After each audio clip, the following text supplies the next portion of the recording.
अभ्यासाच्या दृष्टिकोनातून म्हणाल तर सिंगल वर्डमध्ये त्याची डेफिनेशन आहे, प्रॅक्टिस प्रॅक्टिस प्रॅक्टिस. आपली जी पोलिसिंग सिस्टम आहे ती ब्रिटिशांनी आपल्यावर लादलेली पोलिसिंग सिस्टम आहे. Every life is important and every death is unfortunate.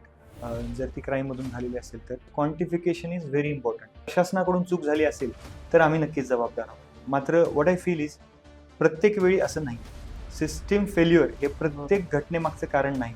इतक्या लोकांमागे एक पोलीसपेक्षा जे आहेत त्यामध्ये जास्त सक्षम आणि जास्त स्मार्ट, जास्त अलर्ट असलेले बेटर असं मला वाटतं. साधारण मला वाटतं 82 वर्षाच्या गाजी होत्या, त्यांच्या मागे कुठला सपोर्ट नव्हता किंवा त्यांच्यासाठी कुणी कॉल करणारं नव्हतं. स्टील आमच्या लोकांनी काम करून 12 तासाच्या आत त्यांचं ती गेलेली वस्तू परत मिळवून दिली. जसं माझ्यासोबत काही चुकीचं झालं तर मी 10 लोकांना जाऊन सांगतो, तसंच माझ्यासोबत काही चांगलं जरी झालं तरी ते मी 10 लोकांना जाऊन सांगितलं. बरोबर. मेन चॅलेंज मला जे वाटतं सध्या ते आहे वयवर्ष 15 ते 25 या वयोगटातील तरुणांची सध्याची अवस्था.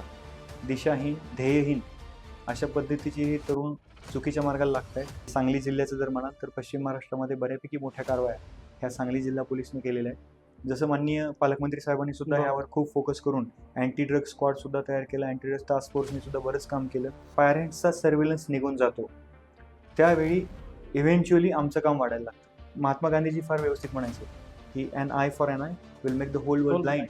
त्यामुळे ही जी डिमांड आहे हीच कुठेतरी कर्व करण्यासाठी आम्ही एक्स्ट्रा इफिशियंट राहून, एक्स्ट्रा विजिबल राहून, एक्स्ट्रा अटेंटिव्ह आणि सेन्सिबल राहून नक्कीच काम करू आणि करत आहोत.